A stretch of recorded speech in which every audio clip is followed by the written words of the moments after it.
Hello everyone, welcome to SJ Competitive Academy. The most expected current affairs and also facts about current affairs కూడా daily ఈ ఛానల్లో discuss చేద్దాం. ఈరోజు చూసుకుంటే 16th April current affairs అనేది discuss చేద్దాం. First one చూసుకుంటే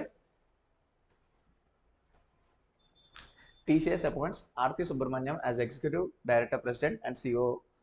ఓకే, సిఓ అంటే ఏంటండి chief operating officer and also director president అనమాట. ఎగ్జిక్యూటివ్ డైరెక్టర్ కమ్ ప్రెసిడెంట్, మొత్తం 2 పొజిషన్స్ అనేది ఆర్తి సుబ్రహ్మణ్యంకి అపాయింట్ చేయడం జరిగింది. టీసీఎస్ అంటే మనకు తెలిసింది కదండి, ఇట్స్ అ సాఫ్ట్వేర్ కంపెనీ అనమాట. ఓకే, ఈజ్ ఇన్ఫర్మేషన్ టెక్నాలజీ సంబంధించిన ఐటీ కంపెనీకి ఆర్తి సుబ్రహ్మణ్యం గారు అపాయింట్ అవ్వడం జరిగిందనమాట. She is the first women to take over the COO అనే పోస్ట్కి ఫస్ట్ ఉమెన్ కింద అపాయింట్ అవ్వడం జరిగిందనమాట. ఓకే, సో మొత్తం ఎన్ని ఇయర్స్ అంటే టర్మ్ పీరియడ్ వచ్చేటానికి 5 years. మొత్తం May 1st నుంచి ఆవిడ పొజిషన్లోకి వస్తారు, May 30 వరకు అనమాట. సో టాటా సన్స్ చైర్మన్ ఎవరు ఉన్నారండి? N Chandrasekaran chairman is the Tata సన్స్కి. ఓకే, అపాయింట్మెంట్ న్యూసెస్ అండి. అండ్ సెకండ్ చూసుకుంటే Praveen Pardeshi appointed chief economic adviser to Maharashtra CM Devendra Fadnavis. So economic adviser అంటే ఏంటంటే మొత్తం లావాదేవీలు ఎలాంటివి ఏంటి, ట్యాక్స్ ఎలా ఉన్నాయి, తర్వాత ఎలా కడుతున్నాము, ఎలాగ ఇన్వెస్ట్మెంట్ చేస్తున్నాము, బడ్జెట్ కింద ఎవ్రీథింగ్ వచ్చే టైంకి ఇది అంతా కూడా అడ్వైస్ చేస్తూ ఉంటారు ఎవరికైనా, చీఫ్ మినిస్టర్కి అనమాట. సో ఈజ్ ద టాప్ బ్యూరోక్రట్ అంటే ప్రవీణ్ పర్దేశ్ వచ్చేటానికి బ్యూరోక్రట్ అంటే ఏంటి కాదండి. బ్యూరోక్రట్ అంటే is a officer, is not a politician, is the officer. IAS కానీ ఐపీఎస్ కానీ ఇంకా లైక్ ఐఆర్ఎస్ కానీ ఇలాంటి కైండ్ ఆఫ్ ఎగ్జామ్స్ రాసి పొజిషన్లోని ఏ ఎక్స్పీరియన్స్తో ఉన్న ఎవరైతే ఉంటారో వాళ్ళని తీసుకొచ్చేసి ఫైనాన్షియల్ డిపార్ట్మెంట్లో తీసుకొచ్చేసి అలాంటి పొజిషన్స్ అన్ని ఎక్కువగా ఇస్తూ ఉంటారు. సెక్రటరీ పోస్టులు కానీ, చీఫ్ ఎకనామిక్ అడ్వైజర్ కింద కానీ ఓ చీఫ్ మినిస్టర్కి ఒక స్టేట్స్కి సంబంధించిన హై పొజిషన్స్లో పెట్టడం జరుగుతుంటుంది. అదేవిధంగా ఈయన ప్రవీణ్ పర్దేశ్ కూడా ఒక హై ఆఫీసర్ బ్యూరోక్రట్ వచ్చేటానికి ఇప్పుడు చీఫ్ ఎకనామిక్ అడ్వైజర్ కింద మహారాష్ట్ర సీఎంకి దేవేంద్ర ఫడ్నవీస్కి అపాయింట్ అవ్వడం జరిగిందనమాట. రైట్, ఇదిగోండి పర్సన్. నెక్స్ట్ ఈక్వెడేరియన్ ప్రెసిడెంట్ అయిన Noboa reelected for the second term. So already ఈయన first time already is a current president, మళ్ళీ రీఎలెక్టెడ్ అయ్యారు అనమాట. ఏం పేరు? ప్రెసిడెంట్ పేరు Noboa. The people of Ecuadoria reelected president Daniel Noboa. So అన్న person వచ్చేదానికి మళ్ళీ రీఎలెక్టెడ్ చేయడం. మొత్తం ఎన్ని ఇయర్స్ టైం అంటే 4 years టర్మ్ అనమాట. ఓకే, ఈక్వెడోరియా అనే క్యాపిటల్ పేరు కోట, కరెన్సీ వచ్చేటానికి యూఎస్ఏ డాలర్స్ అనమాట. యూఎస్డి డాలర్సే అక్కడ కూడా చెల్లుతాయి అనమాట. Just appointments. Okay, next okay awards చూసుకుంటే American honoured at Mahua comedy festival 2025 in China. Okay, ఏంటి మకువా కామెడీ ఫెస్టివల్ అంటే, సో ఈ యొక్క ఫెస్టివల్ అనేది చైనాలో జరుగుతూ ఉంటుంది ఎవ్రీ ఇయర్. సో ఇందులోని కూడా ఎవరైతే మంచిగా కామెడీ ఫిలిమ్స్ కానీ కామెడీని ఎంకరేజ్ చేసి కమెడియన్స్ కానీ ఇలాంటి ఫెస్టివల్లోని వాళ్ళకి అవార్డ్స్ అనేది ఇవ్వడం జరుగుతుంది అనమాట. ఈ ఫెస్టివల్లో చూసుకుంటే చైనాలో జరిగింది. చైనాలోని అమెరికన్కి చాలా మంచి పేరు ఉందన్నమాట. చాలామంది ఎక్కువ మంది ఫ్యాన్స్ ఉన్నారు. సో ఆయన ఫిలిమ్స్ కూడా మనం చూసుకుంటే దంగల్ చూసుకుంటే అక్కడే ఎక్కువగా డబ్బులు అనేది కలెక్ట్ చేయడం జరిగింది. సో అలాగా అమెరికన్కి చాలా ఫిలిమ్స్ అనేది అలా ఇష్టపడడం జరిగింది అనమాట.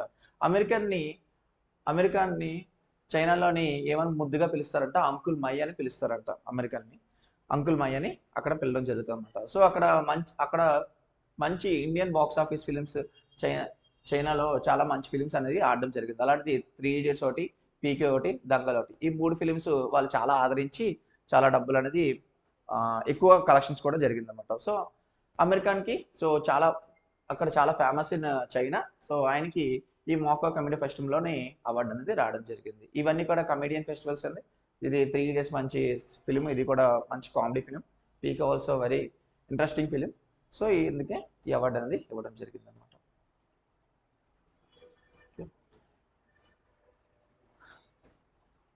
Psychiatrist and philosopher Ranjit Nair passes away at 70. Okay, ఈ పర్సన్ ఉన్నారు కదండి, ఈ పర్సన్ రీసెంట్గా చనిపోయారు. సో ఈయన is the intellectual and founder for centre for philosophy and foundation of science. ఈ యొక్క ఆర్గనైజేషన్కి is a founder. So Ranjit Nair అని ప్రొఫెషన్ ఏంటని అడుగుతారు. ఈజ్ అ ఫిలాసఫర్ అనమాట, లైక్ అంటే సద్గురు ఎలాగా కైండ్ ఆఫ్ ఫిలాసఫర్ అనమాట. సో రీసెంట్గా చనిపోయారు. ఇది opportunity news. No more any prominent awards అయితే ఏమీ లేవు. ఓకే,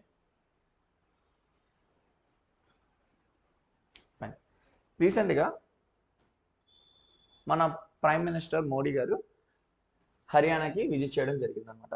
ఈ హర్యానా విజిట్లో ఏం చేశారంటే ఒక 10,000 crores ఇన్వెస్ట్మెంట్ తగ్గట్టుగా కొన్ని కొన్ని బడ్జెట్స్ వాల్యుయేషన్ ఫౌండేషన్ స్టోన్స్ అని వేయడం జరిగింది. అంటే ఫౌండేషన్ అంటే ఇంకా నెక్స్ట్ ఎలా డెవలప్ చేయాలి హర్యానాలోని ఇంకా ఎటువంటి డెవలపింగ్ ప్రాజెక్ట్స్ కోసము ఓ 10,000 కోట్లు అనేది ఇన్వెస్ట్మెంట్ బడ్జెట్ అనేది కేటాయించారనమాట.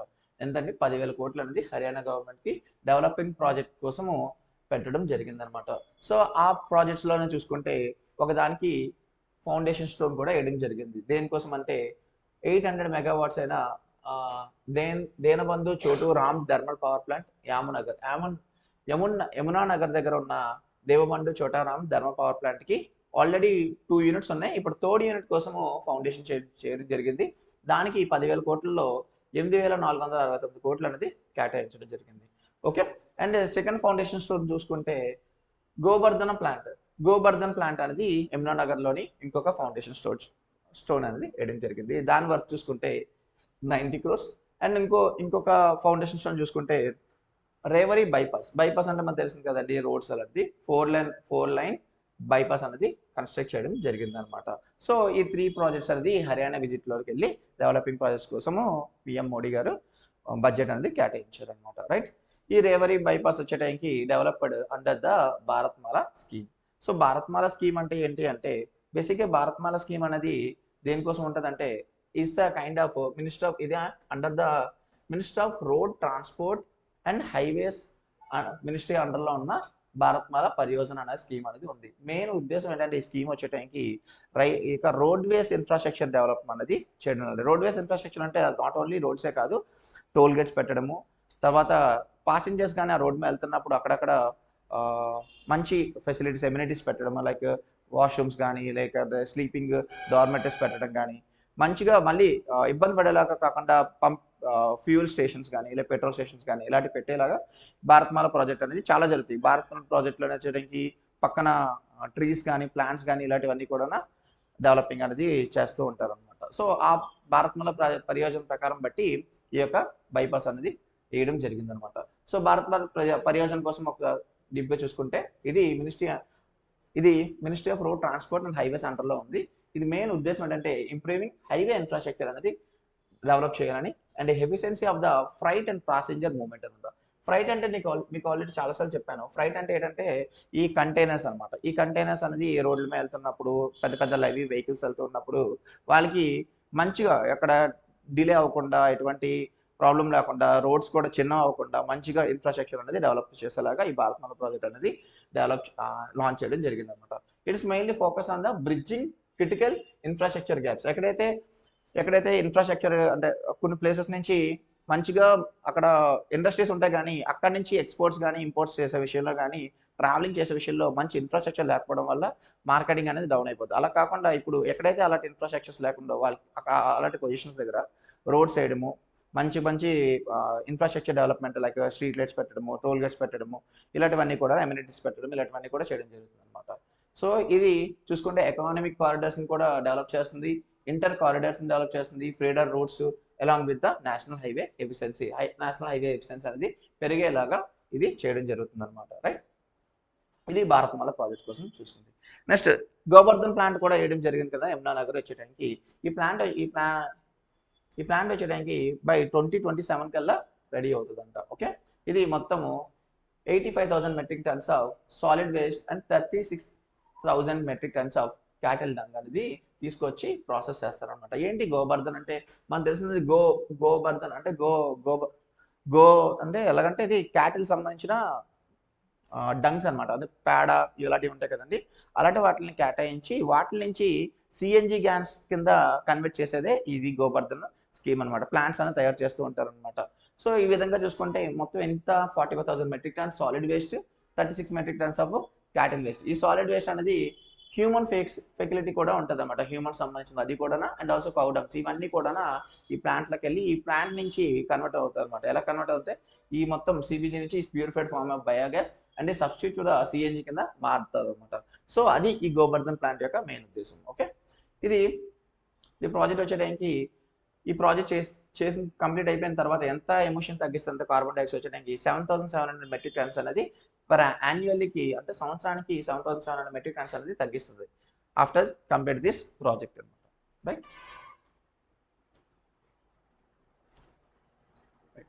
Telangana governments declared the heat stroke as a state disaster and will give 4 lakh ex gratia to families of victims to provide help under disaster rules as extreme heat increases across the state. Okay. Then రీసెంట్గా Telangana government వచ్చేటానికి heat waves వస్తాయి కదండి, మనకి summer వస్తుంది కదా, in సమ్మర్లో వచ్చేటానికి heat strokes అనేది తగులుతూ ఉంటాయి కదా, చాలా మంది చనిపోతూ వస్తారనమాట ఈ ఎండ తీవ్రత తట్టుకోలేక. సో ఇంత ముందు ఆత్మబంధు అనే ఒక స్కీమ్ ద్వారా 50,000 రూపాయలు అనేది ఇవ్వడం జరిగిందనమాట. ఇప్పుడు చూసుకుంటే 50,000 రూపాయలు కాస్త కొంచెం పెంచి ఎవరైతే ఈ హీట్ వేవ్స్ కదా సన్ స్ట్రోక్స్ వల్ల చనిపోవడం అవుతారో వాళ్ళకి 4 లక్షల రూపాయలు అనేది తెలంగాణ గవర్నమెంట్ అనేది ప్రకటించడం జరిగిందనమాట. సో అందుకనే ఈ యొక్క చూడండి, అండ్ ఆల్సో హీట్ వేవ్ని ఈ యొక్క ఎండ దెబ్బల్ని స్టేట్ స్పెసిఫిక్ డిజాస్టర్ కింద వాళ్ళు నోటిఫై చేసి సో ఎక్స్క్రీషన్ ఎంత ఇచ్చారంటే 4 లక్షల రూపాయలు అనేది ఇంకెప్పుడైనా ఎవరైనా కానీ ఎండ దెబ్బ తీవ్రత తట్టుకోలేక చనిపోతే వాళ్ళకి 4 lakh రూపీస్ అనేది ఇవ్వడం జరుగుతుంది. ఏ గవర్నమెంట్ ఇస్తారండి? తెలంగాణ గవర్నమెంట్ అనమాట. సో ప్రజెంట్ అయితే 50,000 ఇస్తుంది, ఇప్పుడు ఎంత పెంచింది? 4 lakh రూపీస్ అనేది పెంచడం జరిగింది అనమాట. రైట్. పర్ డిసీజ్డ్ పర్సన్కి ఒక పర్సన్కి 4 lakh రూపీస్ అనేది ఇవ్వడం జరుగుతుంది.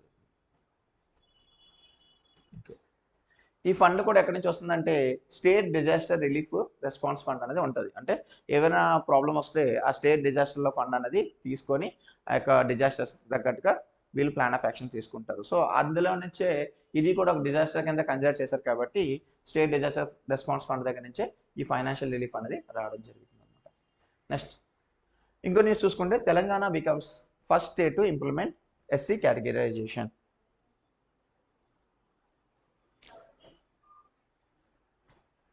SC categorization. Telangana వచ్చేటానికి is the first state to implements SC categorization act. అంటే SC categorization యాక్ట్ అంటే ఏంటి కాదు, సో మనకి క్యాస్ట్ సిస్టమ్ చూసుకుంటే OBC, BC, SC కూడా ఉంటుంది కదండి, SC, ST కేటగిరీస్లో. ఈ తెలంగాణ గవర్నమెంట్ ఏం చేసిందంటే SCs అనేది కాకుండా SCస్లో కూడా సబ్ కాస్ట్ల కింద చెయ్యాలి అని చెప్పేసి లాస్ట్ ఇయర్ సుప్రీంకోర్టులో నోటిఫై చేయడం జరిగిందనమాట. SC క్యాస్ట్ల కోసం కేటగరైజ్ చేయాలి అంటే SC క్యాస్ట్లో కూడా కొందరు హై ఇన్కమ్ వాల్యూస్ బట్టి ఉంటుంది, కొందరేమో లో ఇన్కమ్ వాల్యూస్, ఆ తర్వాత ఇంకా బిలో పవర్టీ లైన్స్ వాల్యూస్ కూడా ఉంటారు. ఇలాగని చెప్పేసి కన్సిడర్ చేయడం జరిగింది. సో అలా కన్సిడర్ చేసిన తర్వాత అలా క్లాసిఫికేషన్ చేసిన తర్వాత వాళ్ళకి తగ్గట్టుగా మనము రిజర్వేషన్ కోటా అనేది ఇవ్వాలనే ఉద్దేశంతో SC క్లాసిఫికేషన్ అనేది తెలంగాణ గవర్నమెంట్ అనేది లాస్ట్ ఇయర్ అనేది తీసుకురావడం జరిగింది. చూడండి, so last year August 1st supreme court already దీనికి తగ్గట్టుగా ఒక జడ్జిమెంట్ అనేది ఇవ్వడం జరిగింది. సో ఈ జడ్జిమెంట్ ఇచ్చిన తర్వాత ఇప్పుడు ఇది అనవాయితీలోకి వచ్చిందనమాట, ఇంప్లిమెంట్ ఇప్పుడు చేస్తారనమాట. ఓకే, ఇప్పుడు తెలంగాణ షెడ్యూల్ యాక్ట్ 2025 ప్రకారం బట్టి ఇప్పుడు SC క్యాస్ట్ క్లాసిఫికేషన్ అనేది చేయడం జరుగుతుంది అనమాట. ఏంటి ఎలా చేస్తున్నారు అంటే చూడండి, ఆ యొక్క నోటిఫికేషన్ ప్రకారం బట్టి SC క్యాస్ట్ వచ్చేటానికి 3 గ్రూప్స్ కింద కేటగరైజ్ చేశారనమాట. Group 1, Group 2, Group 3. ఓకే, మొత్తం 15% SC కోటా కోసం ఉంటుంది కదండి. ఫర్ అన్ ఎగ్జాంపుల్ 100 పోస్ట్స్ కానీ గవర్నమెంట్ అదే జాబ్స్ కానీ తెలంగాణ గవర్నమెంట్ రిలీజ్ చేసిందంటే అందులో 15 పోస్ట్స్ వచ్చేయడానికి SC వాళ్ళకి ఇస్తారు కదండి, తర్వాత OBC వాళ్ళకి ఎంతో కొంత, తర్వాత జనరల్ కేటగిరీ, తర్వాత EWS category, ST category. So ఇన్ని విధాలుగా ఈ పోస్టులు అనేది డివైడ్ అవుతాయి for an example. Okay, so SC కేటగిరీకి ఇలా 15 పోస్టులు ఇచ్చినవి కూడా ఈ SC క్యాస్ట్కి ఇందులో సబ్ క్లాసిఫికేషన్స్ కూడా జరిగాయి కదా. సబ్ క్లాసిఫికేషన్స్ అంటే Group 1 ఉన్న వాళ్ళకి 1% రిజర్వేషన్ వస్తుంది, వెరీ ఇంపార్టెంట్. Group 2 ఉన్న వాళ్ళకి 9% రిజర్వేషన్ వస్తుంది. Group 3లో ఉన్న క్యాస్ట్లకి 5% రిజర్వేషన్ ఉంటుంది. అంటే ఏంటి 5% రిజర్వేషన్ అంటే ఈ 15 పోస్టులో Group 1 ఉన్న వాళ్ళకి 1 పోస్టే ఉంటుంది, వాళ్ళకి Group 2 రాసే వాళ్ళకి 9 పోస్టులు ఉంటాయి, Group 3లో ఉన్న వాళ్ళకి అయితే 5 పోస్టులు ఉంటాయి. సో ఇప్పుడు ఈ పోస్టులకి ఎవరికెవరు SC కేటగిరీ మొత్తం అంతా కూడా ఇప్పుడు కొంతవరకు వీళ్ళు కూడా బాగా చదువుకున్న కేటగిరీస్ ప్రకారం 15 పోస్టులకి ఎలిజిబిలిటీ ఉండేవారు. కొందరు ఏంటంటే ఈ SC కేటగిరీలో కూడా కొందరు అంతా కొంచెం వల్నరబుల్ కండిషన్లో ఉన్నారు. అంటే ఇంకా కూడా చదువు కొంచెం రాక చాలా మంది కూడా టెక్నాలజీ ఇంకా అప్డేట్ అవ్వక ఇంకా చాలా వెనకబడి ఉన్న కొన్ని SC కులాలు ఉన్నాయి కదా, ఆ కులాలకి ప్రత్యేకత ఇవ్వాలని చెప్పేసి క్లాసిఫికేషన్స్ అనేది చేయడం జరిగింది అనమాట. ఇప్పుడు for an example SC క్లాసిఫికేషన్లోనే Group 1 వాళ్ళు కొందరు బాగా టెక్నాలజీ తెలుసుకొని బాగా అన్ని విషయాలు కూడా బాగా తెలుసుకొని బాగా చదువుకొని వాళ్ళ యొక్క పేరెంట్స్ కూడా మంచిగా గవర్నమెంట్ ఎంప్లాయీస్ ఉండి వాళ్ళు కూడా అలా ఉండి అన్ని తెలివితేటలు ఉన్న వాళ్ళకి మళ్ళీ వాళ్ళ పిల్లలు కూడా ఎస్సీ రిజర్వేషన్ ఈ 15 పోస్టుల కోసం కాంపిటేట్ అవుతాయి. మళ్ళీ ఎవరికి వచ్చే ఛాన్స్ ఉంటాయి? ఈ గ్రూప్ 1 ఉన్న వాళ్ళకే వస్తాయి. అలా కాదు, అసలు నిజమైన రిజర్వేషన్ అనేది అలా జరగట్లేదు. నిజమైన రిజర్వేషన్ అంటే ఎవరికి కావాలండి? ఎవరికైతే ఆహ్, నిజంగా కావాలనుకుంటున్నారు, నిజంగా అవసరం ఉన్న వాళ్ళకి వెనకబడి ఉన్న వాళ్ళకి సహాయం చేయాలనుకున్నప్పుడు అటువంటి వాళ్ళని క్లాసిఫై చేసి వాళ్ళకి అందజేస్తేనే కదా వాల్యూ ఉంటది. ఆ ఉద్దేశంతోటే మొత్తం 3 గ్రూప్స్ కింద దీన్ని డివైడ్ చేసి 3 గ్రూప్స్ తగ్గట్టుగా ఎంత పర్సెంటేజ్ ఎంత ఉండాలి అని చెప్పేసి వీళ్ళు క్లాసిఫికేషన్ చేయడం జరిగింది. వెరీ ఇంపార్టెంట్ గ్రూప్ 1కి వచ్చేటికి 1% ఇవన్నీ అడుగుతూ ఉంటారు ఎగ్జామ్‌లో. ఓకే. ఏ గవర్నమెంట్ తీసుకొచ్చిందండి? తెలంగాణ గవర్నమెంట్. అలా గ్రూప్ 1లో చూసుకుంటే ఆహ్, మొత్తం ఎస్సీ కులాల్లో చాలా కులాలు ఉంటాయి కదండీ! ఆ కులాల్లో చూసుకుంటే గ్రూప్ 1లో 15 కులాలు ఉన్నాయి. గ్రూప్ 2లో 18 కులాలు అండ్ గ్రూప్ 3లో 26 కులాలు అలాంటి కులాలు అనేది మొత్తం కూడానా మొత్తం డివైడ్ చేసేసి ఆ డివైడ్ తగ్గట్టుగా వాళ్ళకి రిజర్వేషన్స్ కూడా కేటాయించడం జరిగిందనమాట.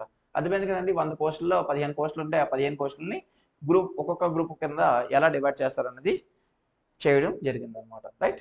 ఇదంతా కూడా ఫస్ట్ స్టేట్ కింద తెలంగాణ వచ్చిందండి. Telangana become the first state అనమాట. SC categorization act. So last ఇయరే ఇలాంటి ఈ యొక్క కాంట్రవర్సీ అనేది సుప్రీం కోర్ట్ ఇండియా వైడ్‌గా చేద్దామని అనుకుంది. బట్ అక్కడ కొందరు ఆహ్, కొన్ని ఒక కమిటీ అనేది ఏర్పాటు చేశారు గానీ, కొన్ని ఆలోచనలు అనేది మ్యాచ్ అవ్వకపోవడం వల్ల అది కొంచెం డిలే అవుతుందన్నమాట. ఇన్ ఫ్యూచర్‌లో కూడా ఎస్సీ క్లాసిఫికేషన్స్ అనేది స్టార్ట్ అవుతాయన్నమాట. ఎస్సీ క్లాసిఫికేషన్స్, ఓబీసీ క్లాసిఫికేషన్స్, తర్వాత బీసీ కేటగరీ క్లాసిఫికేషన్స్ అయన్నీ కూడా సబ్ కాస్ట్‌ల కింద రావడం జరుగుతది. ఇన్ ఫ్యూచర్‌లో రిజర్వేషన్స్ అనేది కొంచెం ఇన్‌కమ్ కేటగరీ ప్రకారం బట్టి డివైడ్ చేయడం జరుగుతది. Income and also some factors బట్టి ఈ కులాలనేది కేటగరైజేషన్ అవుతాయన్నమాట. ఇన్ 1-3 ఇయర్స్‌లోనే జరుగుతాయన్నమాట. రైట్. ఇప్పుడైతే Telangana. Mamata Banerjee announced Digha Jagannath temple inauguration. Okay. ఇవిడ చూసారండి? ఎవరండి? ఈవిడ వెస్ట్ బెంగాల్ సంబంధించిన సీఎం. రీసెంట్‌గా ఒక టెంపుల్ అనేది ఇనాగ్రేట్ చేయడం జరిగిందనమాట. సో ఆ టెంపుల్ పేరు చూద్దాం. ఆ టెంపుల్ పేరు జగన్నాథ ధామ్ టెంపుల్. రీసెంట్‌గా మనం పూరి జగన్నాథ కోసం మనం డిస్కస్ చేసాం కదా! ఒడిశాలోనే జరిగింది కదా! ఇప్పుడు కూడాన అటువంటి జగన్నాథ్ టెంపుల్‌నే వెస్ట్ బెంగాల్‌లో దిగ్గా అనే ప్లేస్‌లోని పెట్టడం జరిగిందనమాట. అంటే స్థాపించడం జరిగింది. దానికి మమతా బెనర్జీ గారు వెళ్లి ఇనాగ్రేట్ చేయడం జరిగిందనమాట. సో జగన్నాథ టెంపుల్ అనేది ఎందుకు పెట్టడం జరిగిందంటే ఎక్కువ మంది చూడండి సేమ్ ఈ జగన్నాథ ధామ్ టెంపుల్ ఎలాగుంటదంటే same as replica same as the పూరిలో ఉన్న ఎటువంటి జగన్నాథుడి టెంపుల్ ఎలాగుందో అదే విధంగా ఇక్కడ కూడా బిల్డ్ చేయడం జరిగిందనమాట. ఎందుకు వెస్ట్ బెంగాల్‌లోని ఎక్కువ మంది జగన్నాథ స్వామికి భక్తులు ఎక్కువ ఉండడం వల్ల అది ఉద్దేశించి ఆలోచించి ఈ యొక్క టెంపుల్ అనేది ఇనాగ్రేట్ చేయడం జరిగిందనమాట. ఎక్కడండి? Place is very important. Digha in West Bengal. Okay. New Digha railway station పక్కన ఇది పెట్టడం జరిగిందనమాట. చూడండి బెంగాలీ హిందూస్ కూడా అంటే వెస్ట్ బెంగాల్ హిందూస్ కూడా బాగా deep connection with deity Jagannath. జగన్నాథ్‌తో 12 సంవత్సరాలు అంటే 12థ్ సెంచరీ నుంచి మొత్తం జగన్నాథుడిని ఎక్కువగా కొలుస్తూ ఉండడం వల్ల సో ఈ టెంపుల్ అనేది పెట్టడం జరిగిందనమాట. Right. Karnataka police ranks number 1 among states in justice serving rating decreases towards northeastern states report. Okay. UP stood at worst in the Indian justice report launched by Tata Trust. Okay. ఇది మీకు అర్థమవుతుంది కదండి. It's a report. ఈ report ఇచ్చింది ఏంటంటే Tata trust అనే ఒక organisation అనేది ఇవ్వడం జరిగింది. సో ఇచ్చిన రిపోర్ట్ ఎవరు ఇచ్చారు అనేది వెరీ ఇంపార్టెంట్. టాటా ట్రస్ట్ ఇచ్చారు. ఇది ఒక రిపోర్ట్. ఈ రిపోర్ట్‌లోని దేనికోసం మాట్లాడుతుందంటే మనం సినిమాలో చూస్తాం కదా! కనిపించిన 3 సింహాలు న్యాయానికి, చట్టానికి, ధర్మానికి అయితే 4వ సింహం పోలీస్ అంటారు కదండీ! సో ఆ విధంగానే అది చట్టానికి చట్టం ఎలాగుంది like justice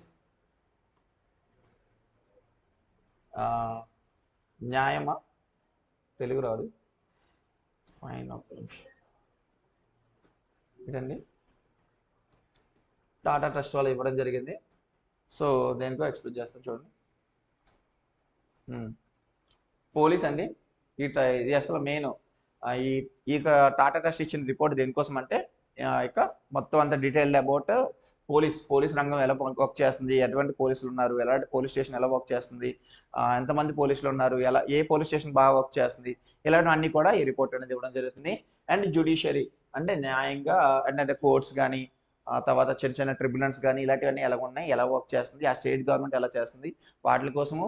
and also prisons అంటే తెలుసు కదండి, క్రిమినల్స్ అనమాట. సో ప్రిజనర్స్ వీళ్ళందరూ ఉంటారు కదండి, ఆ, వాళ్ళకి ఎంత ఖర్చు పెడుతుంది, సెంట్రల్ గవర్నమెంట్ ఎంత ఖర్చు పెడుతుంది, స్టేట్ గవర్నమెంట్ ఎంత ఖర్చు పెడుతుంది, ఎలాంటి పొజిషన్లో వాళ్ళు ఉన్నారు, ఫెసిలిటీస్ అందుతున్నాయి లేవా, ఇలాంటి వాటి కోసం డిస్కస్ చేస్తుంది.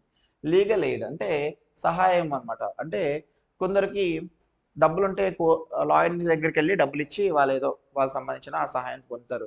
కొందరికి వనరబుల్ కండిషన్స్ పీపుల్స్ ఉంటారు, అంటే వెనకబడి ఉన్న ఉంటారు, వాళ్ళకి ఎవరిని అప్రోచ్ అవ్వాలో తెలియదు, వాళ్ళకి న్యాయంగా జరిగినా కూడా కొన్ని సినిమాల్లో చూస్తున్నట్టే కొందరు డబ్బున్న వాళ్ళు కానీ కొన్ని కేసెస్ అనేది డివైడ్ అవుతూ ఉంటాయి. మళ్ళీ వీళ్ళకి కూడా సపరేట్గా ఒక లాయర్ వచ్చి వాదించాలంటే వాళ్ళకి మరి లాయర్ చదివింది నాకు డబ్బులు ఎంతో కావాలి ఇలాగని చెప్పేసి డిస్కస్ చేస్తారు కదా. అలాంటి డిస్కస్ కాకుండా వాళ్ళ కోసం అని చెప్పేసి ఈ వెనకబడి ఉన్న వాళ్ళ కోసం న్యాయం పోరాటం కోసం కొందరు లాయర్స్ అందరూ ఉంటారు. వాళ్ళకి సెంట్రల్ గవర్నమెంట్ ఎంత కొంత హెల్ప్ చేస్తుంటుంది. సో ఇలాంటి ఎయిడ్ అనేది ఎలా చేస్తుంది, లీగల్లీ ఎయిడ్ ఎలా చేస్తుంది, లేదంటే ఎలాగా మీరు అప్రోచ్ అవ్వాలి, మీ యొక్క కష్టాన్ని అనేది క్లారిఫై అవ్వాలంటే మీరు ఎలాగ అప్రోచ్ అవ్వాలి, దానికి సంబంధించి మొత్తం అంతా కూడా సహాయ చర్యల కోసం ఇవన్నిటి కోసం కూడా ఈ రిపోర్ట్ అనేది డిస్కస్ చేస్తుంది. చూద్దాం ఒకసారి. ఈ రిపోర్ట్ ఏం చేస్తుంది, ఈ రిపోర్ట్ పేరు ఏంటంటే ఇండియా జస్టిస్ రిపోర్ట్ అనమాట. ఎవరిచ్చారు, టాటా ట్రస్ట్ కంపెనీ అనేది, టాటా ట్రస్ట్ ఆర్గనైజేషన్ అనేది ఈ రిపోర్ట్ అనేది రిలీజ్ చేయడం జరిగింది. ఈ రిపోర్ట్లో మెయిన్ ఏం చెప్తుందంటే, not a single state or union territory meets own reserved quotas for women in police force. Police ఫోర్స్లో చూసుకుంటే ఏ సింగిల్ స్టేషన్ కానీ, ఏ యూనియన్ స్టేట్ కానీ, ఏ యూనియన్ టెరిటరీస్ కానీ ఒక పోలీస్ స్టేషన్లో ఉమెన్కి రిజర్వేషన్ ఉండాలని చెప్పేసి ఏ స్టేషన్ కూడా పెట్టలేదని చెప్పేసి ఈ యొక్క రిపోర్ట్ అనేది చెప్పడం జరుగుతుంది అనమాట. So the international justice report వచ్చేటానికి టాటా ట్రస్ట్ వచ్చేటానికి ఎప్పటికప్పుడు ఇనిషియేట్ చేస్తూ ఉంటారు. ఇది supported by the several civil society organisation తోటి సపోర్ట్ చేస్తున్నారు, అండ్ ఆల్సో కొన్ని data patterns. So only ranking of states and the delivery of justice. Okay, ఈ రిపోర్ట్ అనేది టాటా వాళ్ళు ఇస్తున్నారు. దేనికోసం ఇస్తున్నారు, పోలీసు వాళ్ళ కోసం అని చూద్దాం. రిపోర్ట్ ఏం చెప్తుందో చూద్దాం. ఓకే, ఈ టాటా రిపోర్ట్ వచ్చేటానికి 1000 మంది ఉమెన్ మాత్రమే సీనియర్ పొజిషన్స్లో ఉన్నారని చెప్తుంది అనమాట. అంటే టోటల్గా పోలీస్ ఫోర్స్ చూసుకుంటే 20.3 lakh పర్సన్స్ ఉన్నారు కదండి. అందులో హై పొజిషన్లో మాత్రం చూస్తే 1000 మంది మాత్రమే సీనియర్ పొజిషన్స్ అంటే ఏంటండి, లైక్ డిఎస్పీ, ఐపీఎస్ ఇలాంటి పొజిషన్లో హై పొజిషన్లో ఉంటారు కదా. వాళ్ళు చూసుకుంటే 1000 మందే ఉన్నారంట ఉమెన్లోని అని చెప్పేసి ఈ రిపోర్ట్ అని చెప్తుంది అనమాట. నెక్స్ట్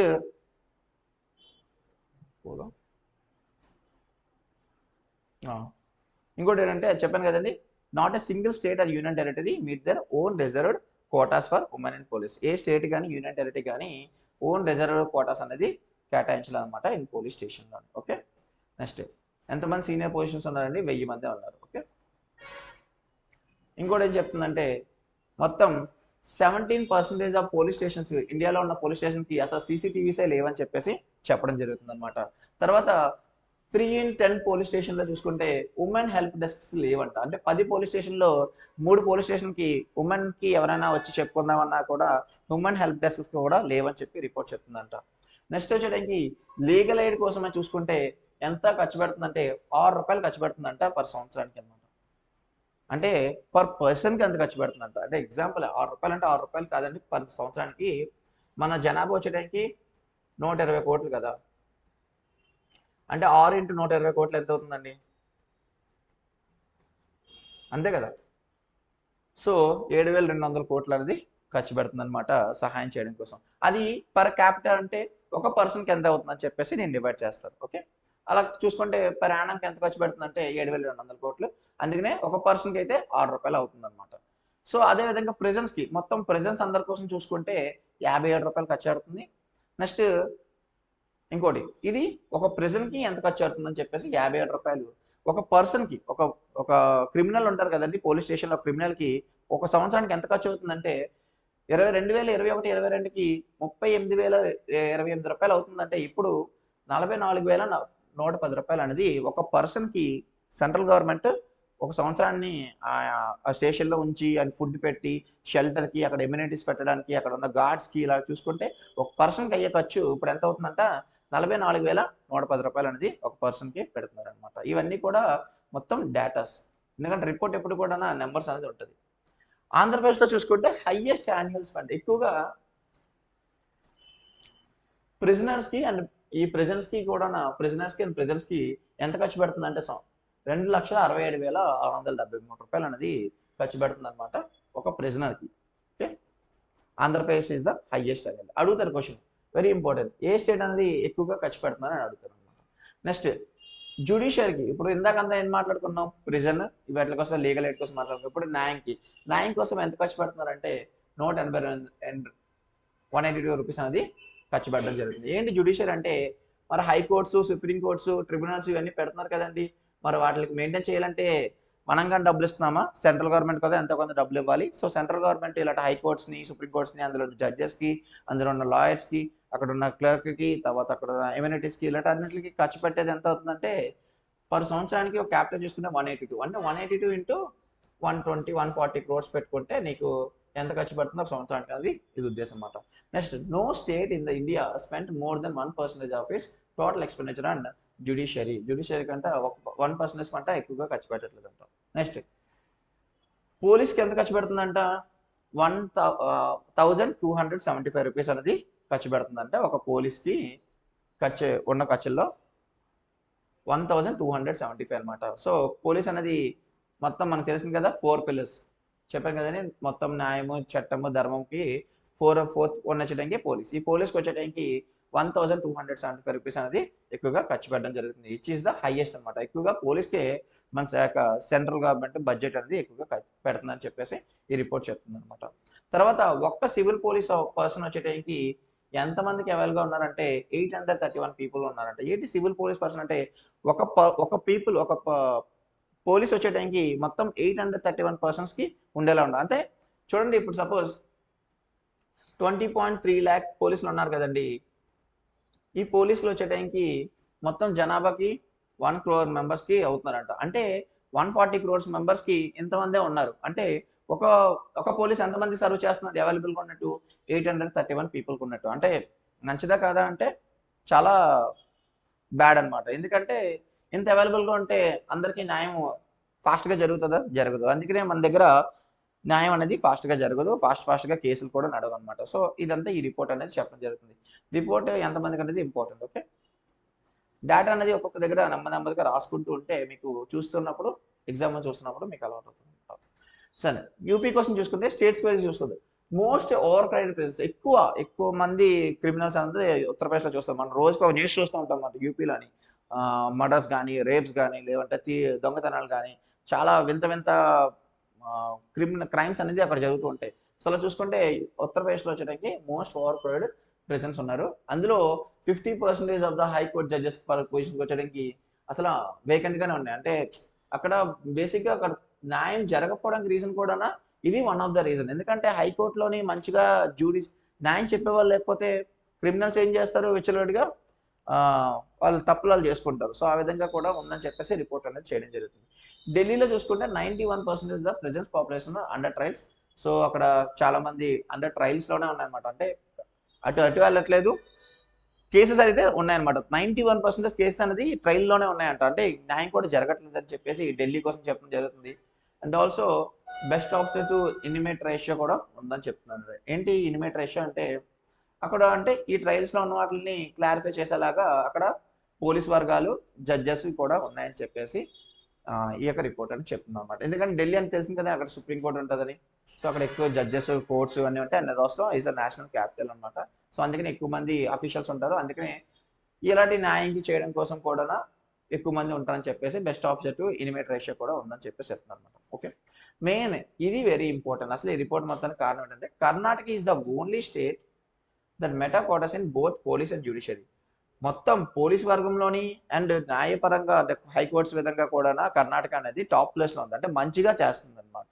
సో పద్ధతిగా చేస్తుంది, ఎక్కువ క్రైమ్ రేట్ లేదు. క్రైమ్ రేట్ ఉన్నా కూడా కంపేర్ టు మిగతా స్టేట్స్ చూసుకుంటే క్రైమ్ రేట్ చాలా తక్కువ.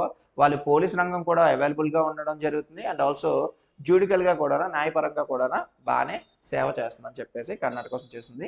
అండ్ ఆల్సో ఇది కూడా వెరీ ఇంపార్టెంట్, ఎక్కువ మంది ఉమెన్ స్టేట్ పోలీస్ రంగంలో ఏ స్టేట్ ఉందంటే బీహార్ అనమాట. ఓకే, అంటే స్టేట్ పోలీస్ సంబంధించిన ఎక్కువ మంది ఉమెన్ సంబంధించిన పోలీసులు అందరూ ఎక్కువ మంది ఉన్నారు. సో ఈ 2 points very important.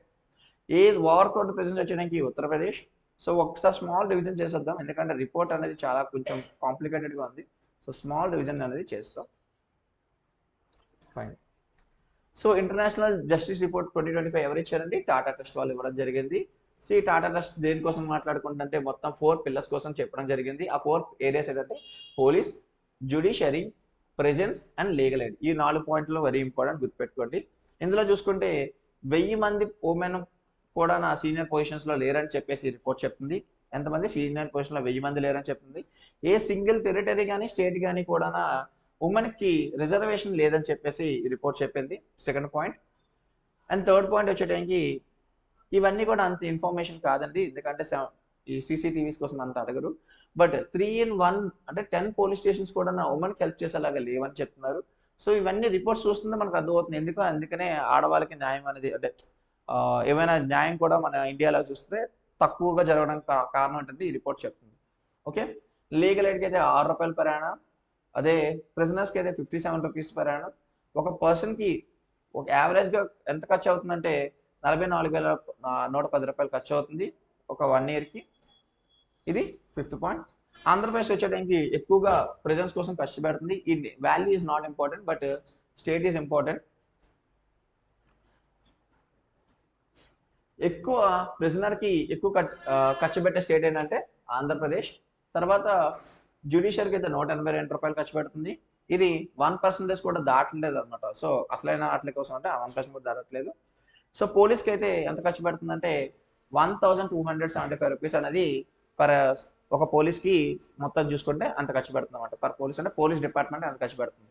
And also 1 civil personal వచ్చేటానికి ఎంతమందికి అవైలబుల్గా ఉన్నారంటే 831 పీపుల్కి అవైలబుల్గా ఉన్నారనమాట. ఇది వెరీ ఇంపార్టెంట్ ఇది డేటా. అండ్ ఆల్సో ఇది వెరీ ఇంపార్టెంట్ నోట్. ఉత్తరప్రదేశ్ వచ్చేటానికి ఎక్కువ మంది ప్రెజెన్స్ ఉన్నారని చెప్పేసి ఉన్నారు. సో ఎక్కువ మంది ప్రెజెన్స్ వచ్చేటానికి ఉత్తరప్రదేశ్, ఇది important, very important Uttar Pradesh. Delhi వచ్చేటానికి 100 ట్రైబ్స్ ఉన్నాయి, ఇది దాట్ ఇంపార్టెంట్. బట్ కర్ణాటక వచ్చేటానికి ఓన్లీ మంచిగా ర్యాంక్ నెంబర్ 1 అండ్ బీహార్ వచ్చేటానికి 1% నెంబర్ 1 పొజిషన్లో ఉన్నమాట. ఈ పాయింట్స్ అనేది ఎగ్జామినర్ ఎక్కువ అడిగే ఛాన్సెస్ అనేది ఉన్నాయన్నమాట. Right, fine. Amit Shah big Naxals free Bharat pledge అని చేయడం జరిగింది. ఎవరండి ఈయన? యూనియన్ హోమ్ మినిస్టర్ అనమాట. ఈయన నక్సల్స్ లేని భారతాన్ని మనం చూస్తామని చెప్పేసి ప్రతిజ్ఞ చేయడం జరిగింది అనమాట. నక్సలైట్స్ అని తెలుసు కదండి. నక్సలైట్స్ ఎవరండి? చెడ్డోళ్ళు మంచోళ్ళ? మీరైనా చెప్పొచ్చు. చెడ్డ వల్ల మంచి నక్సలైట్స్ ఎవరు? నక్సల్స్ మంచోళ్ళ చెడ్డ వల్ల? వాట్ యూ మనం ఓకే కమ్యూనిస్ట్ దృష్టిలో మీ దృష్టిలో చెప్పండి, మంచోళ్ళ చెడ్డోళ్ళ? మంచి వాళ్ళేనా? ఓకే చూద్దాం మంచోళ్ళ చెడ్డోళ్ళ లాస్ట్ వరకు చూద్దాం. ఓకే,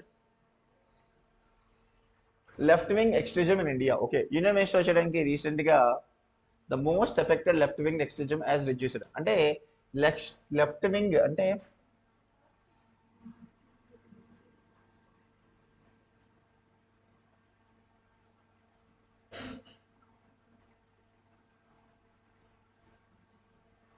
ఇదేంటిది? ఇది ఇది ఇండియా, ఇది ఏ పొజిషన్లో ఉంది? ఇది ఇట్ సైడ్, ఇది లెఫ్ట్. సో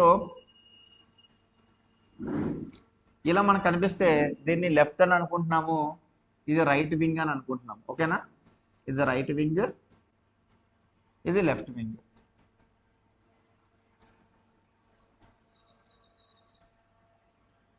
ఓకే, ఈ లెఫ్ట్ వింగ్లో ఉన్న వీటి దగ్గర ఎక్కువగా మనకి నక్సల్స్ అనేది ఉండడం జరుగుతుంది. ఓకే, అందుకనే లెఫ్ట్ వింగ్ ఎక్స్ట్రీజం అనేది ఇప్పుడు తగ్గిందని చెప్పేసి అమిత్ షా గారు చెప్పడం జరిగింది అనమాట. ఓకే, మొత్తం లెఫ్ట్ వింగ్ డిస్ట్రిక్ట్స్ వచ్చేటప్పుడు తగ్గాయంట, అంటే ఇలాంటి డిస్ట్రిక్ట్స్ అనేది తగ్గడం జరిగిందని చెప్పడం జరుగుతుంది, చెప్తున్నాను. Okay, so the most affected left wing extremism అంటే కొన్ని డిస్ట్రిక్ట్స్ ఉన్నాయి. ఈ లెఫ్ట్ వింగ్ ఎక్స్ట్రీమ్లో కొన్ని డిస్ట్రిక్ట్స్ ఉన్నాయి. ఆ డిస్ట్రిక్ట్స్ వచ్చేటానికి ఎంత తగ్గాయి అంటే 12 ఉండేవంట ఇంతమంది డిస్ట్రిక్ట్స్, ఇప్పుడు 6 అయ్యాయి అంట. సో ఇది చెప్తుందన్నమాట. అండ్ ఆల్సో కంప్లీట్గా ఎరిడికేషన్ చేద్దాం అనుకుంటున్నారంట, ప్లస్ చేస్తున్నారు. ఎప్పటికంట March 31st, 2026 కల్లా నక్సలిజం అనేది అసలు ఇండియా మొత్తమే ఈ లెఫ్ట్ వింగ్ ఎక్స్ట్రీజం కూడా ఉండకుండా నక్సలిజం కూడా టోటల్గా తగ్గించేస్తారంట. కమ్ టు జీరోకి బై March 31st, 2026 చేస్తానని అమిత్ షా గారు ప్రతిజ్ఞ చేయడం జరిగింది అనమాట. రైట్, ఇదంతా అర్థమైంది కదా లెఫ్ట్ వింగ్ ఎక్స్ట్రీజం అనేది. సో సో ఇప్పుడు ఏంటంటే ఈ స్టేటస్ చూస్తున్నారు ప్రజెంట్ ఎంత స్టేటస్ వస్తుందండి, ఈ స్టేటస్ బట్టి చూద్దాం. కరెంట్ స్టేటస్ ఎలా ఉందంటే డిస్ట్రిక్ట్స్ వచ్చేటానికి 38 డిస్ట్రిక్ట్స్ కాస్త 18 డిస్ట్రిక్ట్స్ అయ్యాయి. ఇవి మోస్ట్ ఎఫెక్టెడ్.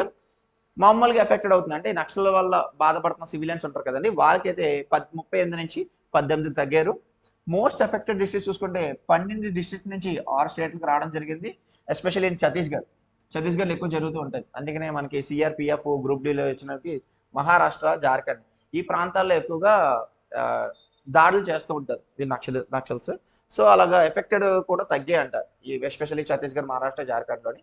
ఇండియా టార్గెట్ ఎంత పెట్టుకుందంటే మొత్తం తగ్గించాలని చెప్పేసి March 31, 2026 target is very important. Question అడుగుతారు అన్నమాట, ఎప్పటికల్లా మొత్తం తీసేద్దామని ఎలిమినేట్ చేద్దామని చెప్పేసి అనుకున్నారండి. ఓకే ఓకే అసలు లెఫ్ట్ వింగ్ ఎక్స్ట్రీజం అంటే ఏంటంటే ఇది 1967లో నక్సల్ బారీ అనే మూవ్మెంట్ అనేది స్టార్ట్ అవ్వడం జరిగింది అనమాట. 1967లో వెస్ట్ బెంగాల్లో నక్సల్ బారీ అనే మూవ్మెంట్ అనేది ఆర్గనైజ్ చేయడం జరిగింది. ఇది అలాగా స్ప్రెడ్ అవుతూ వస్తుంది అనమాట. రెడ్ కారిడార్ అనమాట. రెడ్ కారిడార్ అంటే ఏం కాదండి, ఇందాక చూపించాను కదండి, ఇలాగున్న స్టేట్స్ కి ఈ అన్నింటిలో కొన్ని స్టేట్స్ ఉంటాయి, వీటిలో రెడ్ కారిడార్. ఆ స్టేట్స్, ఆ రెడ్ కారిడార్ స్టేట్స్ ఏంటంటే Chhattisgarh, Jharkhand, Odisha, Maharashtra, Kerala, west Bengal, Madhya Pradesh, some parts of Andhra Pradesh and Telangana. ఈ ప్రాంతాలన్నీ కూడా రెడ్ కారిడార్ చెప్తారు. వీటికి ఈ నక్సల్ వచ్చేది ఫస్ట్ వెస్ట్ బెంగాల్లో 1967లో ఫస్ట్ ఇక్కడ స్టార్ట్ అయింది. ఆ తర్వాత నెమ్మదిగా ఈ యొక్క మూవ్మెంట్ అనేది ఈ స్టేట్స్ అన్నింటికి వ్యాప్తించింది అనమాట. అసలు ఎందుకు చేస్తారు అంటే వీళ్ళు ఈ మావోయిస్ట్ ఎందుకు చేస్తారంటే the fight for the rights, వాళ్ళ యొక్క హక్కుల కోసం ఫైట్ చేస్తారంట. Especially for the marginalised. అంటే ఇప్పుడు ఆ భూమి ఉంది, ట్రైబల్స్ ఉంటారు, ఆ భూమి ఉంటుంది. ఆ భూమి అనేది ఇంకా వాళ్ళకి మాత్రమే సొంతం కదా, ఎవరో కోఆపరేటివ్ వాళ్ళు కానీ లేదా గవర్నమెంట్ కానీ తీసేసుకుంటే వాళ్ళకి లేదు ఇది మా సొంతము, మేము మా పూర్వీకుల దగ్గర నుంచి మేము ఇక్కడే ఉన్నాము, మీరు గవర్నమెంట్ ఇండియా అయితే ఏంటి, వీళ్ళ ఉద్దేశం మైండ్ సెట్ ఎలా ఉంటుందంటే ఇండియా అయితే ఏంటి, లేదంటే మీరు ఎక్కడ ఉంటాయండి, మేము మా పూర్వీకుల దగ్గర నుంచి ఇక్కడే ఉన్నాం, స్వాతంత్రం రాకముందు నుంచి ఇక్కడే ఉంటున్నాం, కాబట్టి ఇది మా రైట్, మా జిల్లా నుంచి మమ్మల్ని తోసేకండి, మేము ఇక్కడే ఉంటామని చెప్పేసి మేము ఫైట్ చేస్తామని చెప్పేసి వీళ్ళు ఆ యొక్క మూవ్మెంట్ అనేది స్టార్ట్ చేయడం జరిగింది అనమాట. ఎస్పెషల్లీ ఇన్ ట్రైబల్ కమ్యూనిటీస్ మనం చూస్తూ ఉంటాం కదా, ఎక్కువ కొండల్లో అట్లని వాళ్ళకి సరైన అంటే చూడండి ఇప్పుడు ఇక్కడ తెలంగాణలో జరుగుతుంది కదా, ఒక కొండ ఈజీగా తవ్వేసి అక్కడ చేస్తున్నారు కదా. సో అంటే అదే విధంగా డెవలప్మెంట్స్ అన్ని వచ్చి ఆ ట్రైబల్స్ అందరినీ కూడా పంపించడం వల్ల వస్తుంటాయి. అదే స్టార్టింగ్ ఆ టైంలో అండి. ఇప్పుడైతే కొంచెం తగ్గిపోయింది, ఎందుకంటే ట్రైబల్స్ కూడా ఆ ప్రాంతాల్లో ఉన్న తగ్గించారు, వాళ్ళు కూడా ఎక్కువగా అర్బన్కి డెవలప్ వచ్చేస్తున్నారు కాబట్టి. సో అప్పుడు ఆ టైంలోనే ఈ మూవ్మెంట్ స్టార్ట్ అవ్వడం జరిగింది. ఈ ట్రైబల్ కమ్యూనిటీస్ కోసం ఎక్కువగా పోరాడుతూ ఉంటారు అనమాట, ఎవరు ఈ మావోయిస్టులు అనమాట. ఓకే సో కాకపోతే వీళ్ళు పోరాడడం తప్పు కాదు, కానీ ఎంచుకున్న మార్గం తప్పని అంటున్నారు. Their methods including armed violence, అంతే కదా. ఆర్మడ్ వైలెన్స్ అంటే గన్స్తో కాల్చడాలు ఇలాంటి వాటిలో చేస్తున్నారు. వాళ్ళు పోరాడడం తప్పు కాదు. Violence, extortion, destruction of infrastructure, అంటే కదా ఊర్ల మీదకి వచ్చి అదే లైక్ టౌన్లోకి వచ్చి డిస్ట్రక్షన్ చేస్తారు, గవర్నమెంట్కి డిస్ట్రక్షన్ చేస్తూ ఉంటారు. So and recruitment of children అని చిన్నప్పటి నుంచే సినిమాలో చూస్తున్నట్టు పిల్లల్ని తీసుకెళ్ళిపోయి సివిలియన్స్ని పిల్లల్ని తీసుకెళ్ళిపోయి నక్షల కింద మారుస్తూ ఉంటారు. ఇది వాళ్ళ యొక్క మావోయిస్టులకు సంబంధించిన ఇన్ఫర్మేషన్ అనమాట. వాళ్ళు పోరాడేది రైటే, యాక్చువల్ చెప్పాలంటే అది నిజంగా వాళ్ళకి హక్కు. ఒక ట్రైబల్కి ల్యాండ్స్ ఉండాలి, వాళ్ళు భూములు పండించుకుంటారు, వాళ్ళు ఎక్కడే ఉంటున్నారు, వాళ్ళ హక్కు అనమాట. ఎన్నో సుప్రీం కూడా చెప్పింది.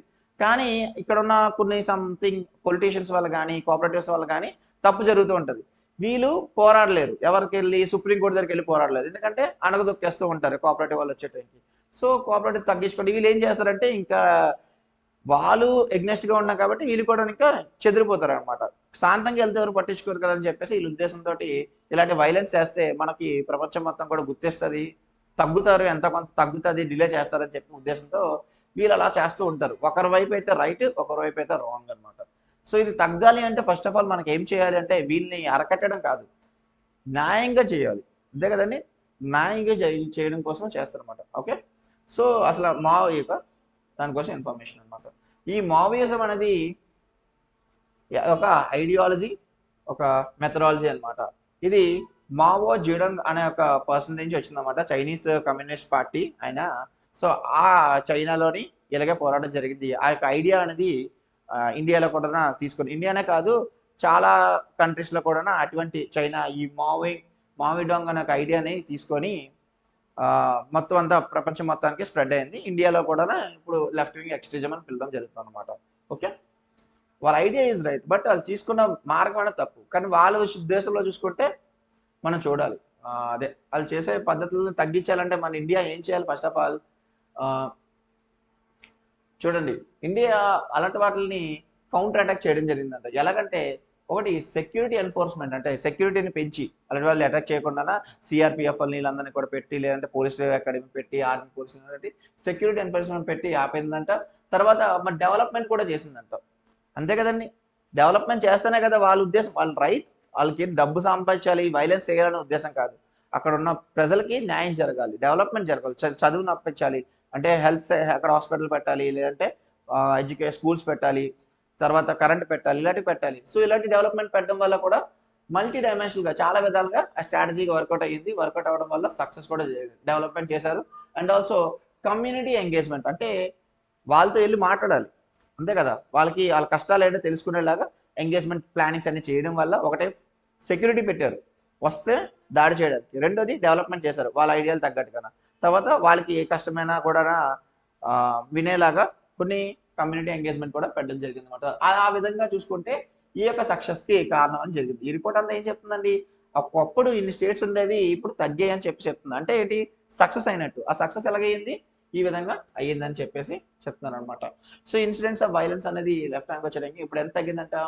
ఒకప్పుడు 9336 ఇలాంటి దృశ్యాలు ఇలాంటి జరుగుతూ ఉంటాయి. లైక్ అంటే బయటకు వచ్చేసి షాపుల మీద రాళ్ళు వేయడము, లేదంటే బస్సులు తిరగొట్టడం, ఇలాంటి బ్రిడ్జెస్ కోల్గొట్టడం చేసేవారు కదా. ఇలాంటి ఇన్సిడెంట్స్ వచ్చేయడానికి 2010లో అయితే 1 ఇయర్కి 1936 జరిగేవి. ఇప్పుడు 2024 వచ్చేయడానికి 324 జరుగుతున్నాయి. అంటే చాలా మట్టుగా కంట్రోల్ చేయడం జరిగింది అనమాట. సో మొత్తం ఎంత తగ్గిందంటే 81% తగ్గిందని చెప్పడం జరుగుతుంది. అండ్ ఆల్సో చచ్చిపోవడం కూడా civilians and also security forces. అంటే చూడండి, మనం న్యూస్ పేపర్లో చూస్తూ ఉంటాం, సిఆర్పిఎఫ్ పర్సన్స్ చనిపోయారు, లేదంటే కొందరు మావోయిస్టుల దాడి వల్ల కొందరు సివిలియన్స్ చనిపోయారు అని చెప్పేసి వింటాం. ఆ డెత్ కూడా 2010లో చూసుకుంటే 1500 అనమాట. 1500 ఆ టైంలో చనిపోయింది. ఇప్పుడు ఎంత అయిందంటే 2020 150 మంది చనిపోతున్నారు. అంటే ఎంత డెత్ రేట్ కూడా తగ్గించారనమాట. ఈ సక్సెస్ రేట్నే ఉద్దేశించే March 31, 2026 కల్లా టోటల్గా ఈ యొక్క నక్సలిజం అనేది ఎలిమినేట్ చేస్తారని చెప్పి అమిత్ షా గారు ప్రతిజ్ఞ చేయడం జరిగింది అనమాట. రైట్, ఇవంతా కూడా ఇన్ఫర్మేషన్. ఓకే, ఇదంతా కూడా వీళ్ళు ఎలా తగ్గించాలి? మినేస్ అంటే కంట్రోలింగ్ అనమాట. మినేస్ అంటే ఇస్ ద రిడ్యూస్. ఎలా తగ్గించాలి అనేది యాక్షన్ ప్లాన్ అనేది 2015లో తీసుకున్నారు.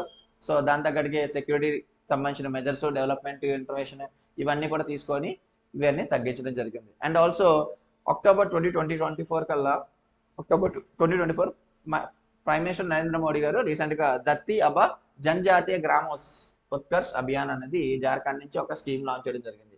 అంటే ఇది ఎందుకంటే ఈ స్కీమ్ మెయిన్ ఉద్దేశం ఏంటంటే infrastructure development in tribal areas అనమాట. సో అందుకంటే ఇలాంటివన్నీ చేశారు, సెంట్రల్ గవర్నమెంట్ చేశారు. తగ్గడం వల్ల ఇలాంటి డెవలప్మెంట్ అవుతుందంటే వాళ్ళ ఉద్దేశం ఏంటి?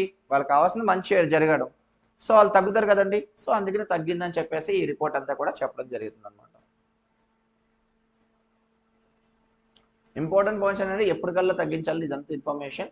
సో రీసెంట్గా అమిత్ షా గారు ఇచ్చారు, ఎప్పటికల్లా ఎలిమినేట్ చేయాలనుకుంటున్నారు, is very important. Okay, March 31, 2026 highly affected, most affected states వచ్చేయడానికి ఎంత తగ్గాయంటే 12 to 36. ఇది important and not that important. Next ఇవన్నీ కూడా ఎలా తగ్గించారు, ఇవన్నీ కూడా అడిషనల్ ఇన్ఫర్మేషన్. కానీ ఇది స్టాటిక్ బిట్ వెళ్తుంది అండి. నక్సల్ బారీ మూవ్మెంట్ అనేది ఎప్పుడు స్టార్ట్ ఇచ్చారని అంటారు, స్టాటిక్ వెళ్తుంది. ఇది ప్రజెంట్ నుంచి స్టాటిక్ వెళ్ళిపోద్ది. నక్సల్ బారీ 1967లో స్టార్ట్ అయింది, వెస్ట్ బెంగాల్లో స్టార్ట్ అయింది. రెడ్ కార్నర్ స్టేట్స్ అని అడుగుతారు. సో రెడ్ కార్నర్ స్టేట్స్ ఇవన్నీ కూడా స్టాటిక్ బిట్ అనమాట. ఓకే, హ్యూమన్ ఫెసిలిటీ ఎంతమంది తగ్గారు అంటే ఎంతమంది చనిపోవడం తగ్గింది, డెత్స్ తగ్గాయి అంటే ఇది కూడా అడుగుతారండి. సో 150 అనేది ఇది కూడా వెరీ ఇంపార్టెంట్. ఈ 3 పాయింట్లు 4 పాయింట్లు వెరీ ఇంపార్టెంట్. ఓకే, భీమ్ Vega now live on turbo UPI. Okay, ఏంటి భీమ్ వీగా అంటే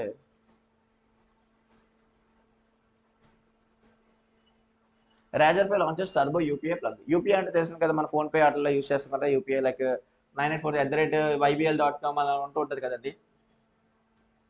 సపోజ్ ఒక నెంబర్ ఉంటుంది, ఇప్పుడు రాకేష్ @ అయితే నాకు యూపీఐ ఉంటుంది ఇలాగ వైబిఎల్, ఇది దాన్ని యూపీఐ పిన్ అంటే యూపీఐ సంబంధించింది.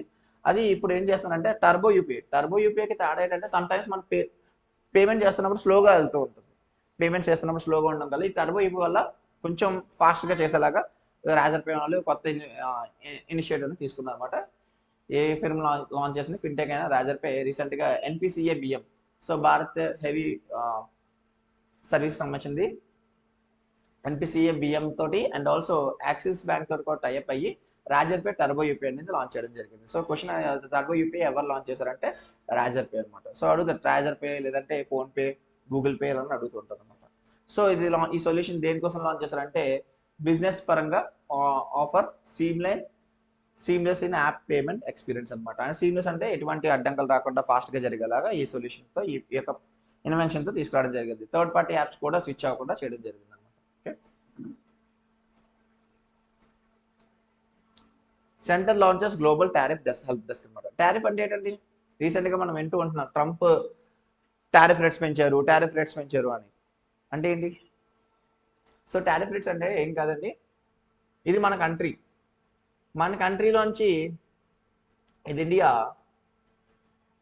ఇక్కడ మన దగ్గర మొబైల్ కంపెనీస్ ఉన్నాయి కదండి, మొబైల్ మ్యానుఫ్యాక్చరింగ్ యూనిట్స్ ఉన్నాయి పోనీ. ఈ మొబైల్ మ్యానుఫ్యాక్చరింగ్ యూనిట్స్ వాళ్ళు తయారు చేయడం వల్ల ఒక ఐఫోన్ వాల్యూ వచ్చే టైంకి ఐఫోన్ వద్దండి, ఎందుకంటే ఐఫోన్ మన కంపెనీ కాదు కాబట్టి నేను చెప్తానంటే టాటా కార్స్ ఉన్నాయి కదా, ఇండియాలో ఉంది టాటా కార్స్. వీళ్ళు ఇండియాలో తయారు చేయడం వల్ల ఒక టాటా కార్ వచ్చేటప్పటికి 10 లక్షలకి అమ్ముతున్నారు. లైక్ అంటే 10 lakhsకి టాటా పంచ్ అనేది అమ్ముతున్నారు. టాటా పంచ్ కానీ అమ్ముతున్నారు అనుకోండి. చైనా కూడా ఉన్నాడు.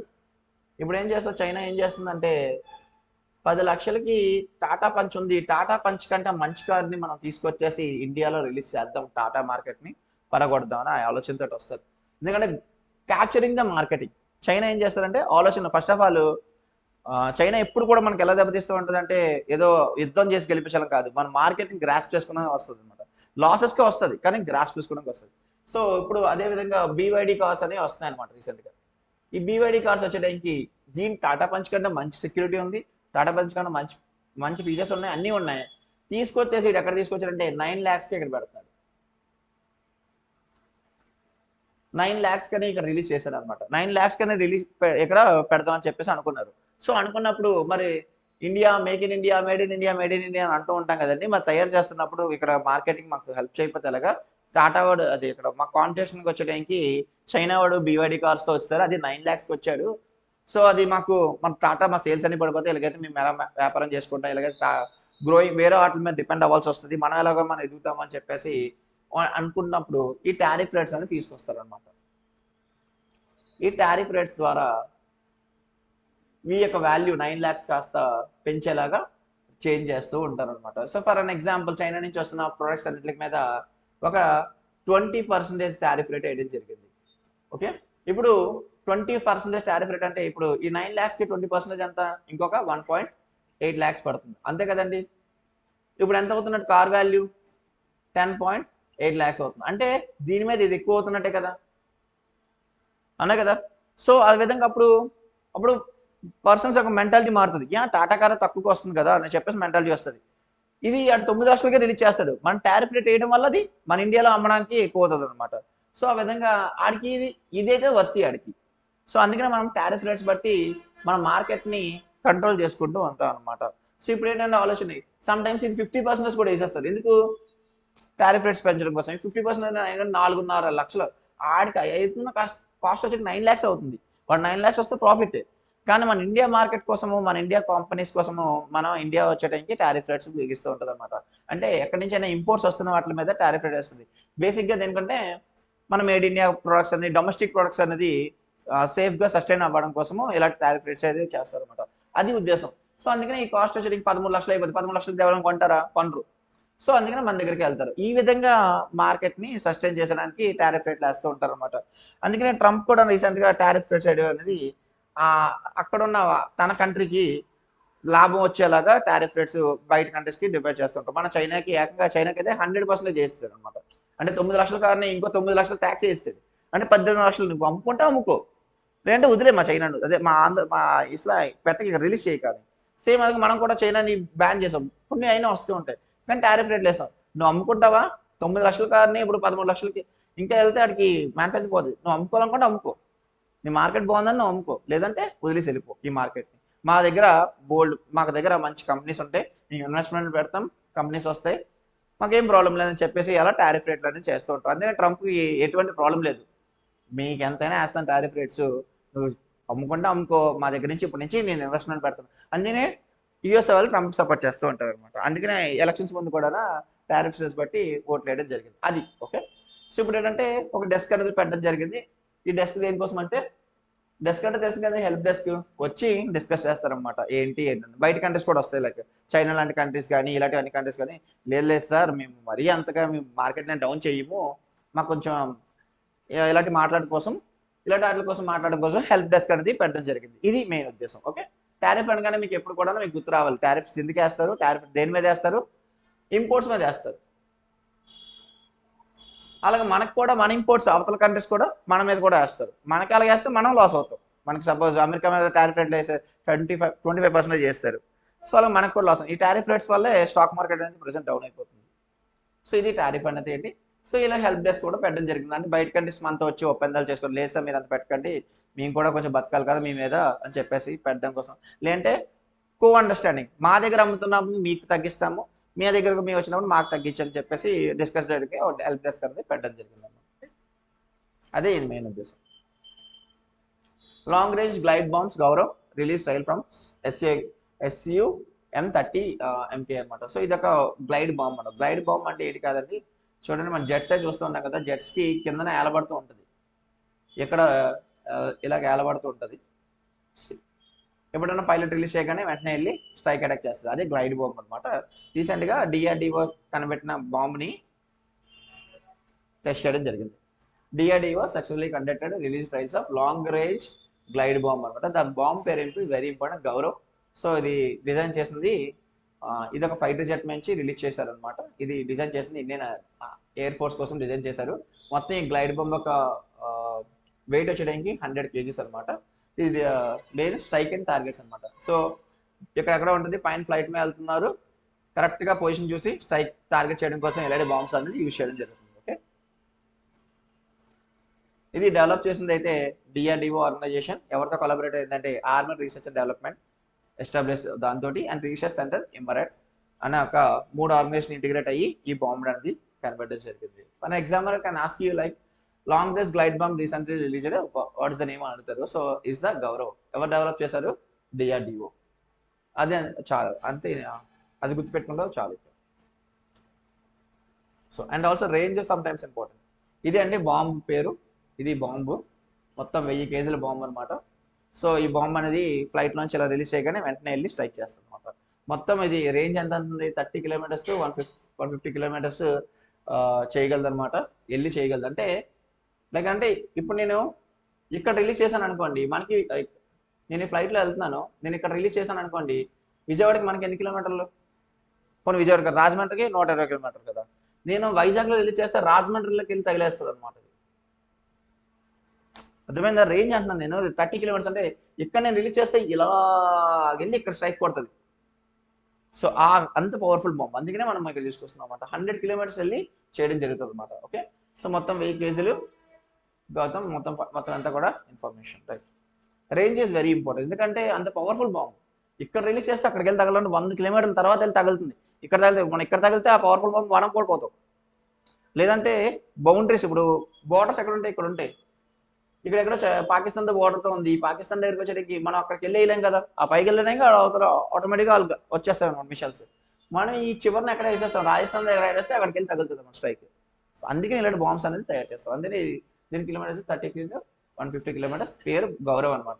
అందుకని ఇది న్యూస్లోనే అంత మనకి చెక్కలు కడుతుంది. న్యూయార్క్ వచ్చేయడానికి డాక్టర్ అంబేద్కర్ దినాన్ని సెలబ్రేట్ చేసుకోవడం జరిగింది. అంటే ఇకపైన న్యూయార్క్ కంట్రీ కూడా APJ అబ్దుల్ మనం సెలబ్రేట్ అంటే ఏం లేదు, మనం సెలవు తీసుకుందాం అంతే కదా. సేమ్ అలాగే April 14 కూడా డాక్టర్ అంబేద్కర్ డే కింద వాళ్ళు కన్సిడర్ చేయడం జరిగింది. ఆ డేని సంథింగ్ ఏదో సెలబ్రేట్ చేస్తారు, లైక్ అంటే మ్యాగజైన్స్ రిలీజ్ చేయడం కానీ, లేదంటే ట్రైబ్యూట్ చేయడం కానీ, న్యూయార్క్ చేయడం కూడా ఇలాగా అంబేద్కర్ చేయడానికి మనకు తెలిసిందే కదండి, రాజ్యాంగం రాసిన వ్యక్తి. So April 14th. సో ఆ డేని మనము ఆయన యొక్క లెగసీ కోసం మాట్లాడతాం, జస్టిస్ అండ్ ఈక్వాలిటీ కోసం మనం డిస్కస్ చేస్తాం అనమాట. అదే తలుచుకొని మనం ఆ డేని సెలబ్రేట్ చేసుకుంటాం. సో అంబేద్కర్ బర్త్డేని ఇలా అబ్జర్వ్ చేసింది మొత్తం 100 పైగా కంట్రీస్ అనేది ఇలా అబ్జర్వ్ చేసుకున్నాయి అనమాట. ఏ కంట్రీ అంటే న్యూయార్క్ సిటీ. ఓకే, చూడండి MS Dhoni is the first keeper to complete 200 dismissals in IPL history. Dismissal అంటే అవుట్ చేయడం అనమాట, like stumping, like fielding kind of stumping లో ఐపీఎల్ హిస్టరీలోనే మొత్తం 200 అవుటింగ్స్ అనేది చేయడం జరిగింది అనమాట. సో ఇవంతా ఇన్ఫర్మేషన్ లక్నో సూపర్ జైంట్స్ చేసినది. బట్ ఎవరైనా అడుగుతారు, MS Dhoni is become the who becomes the first keeper to complete 200 dismiss అంటే ఎంఎస్ ధోని. సో అలా టాప్ ఫీల్డింగ్ లో చూసుకుంటే ఎంఎస్ ధోని 201 చేశారు, దినేష్ కార్తిక్ 182, ఏబీ డివిలియర్స్ 126.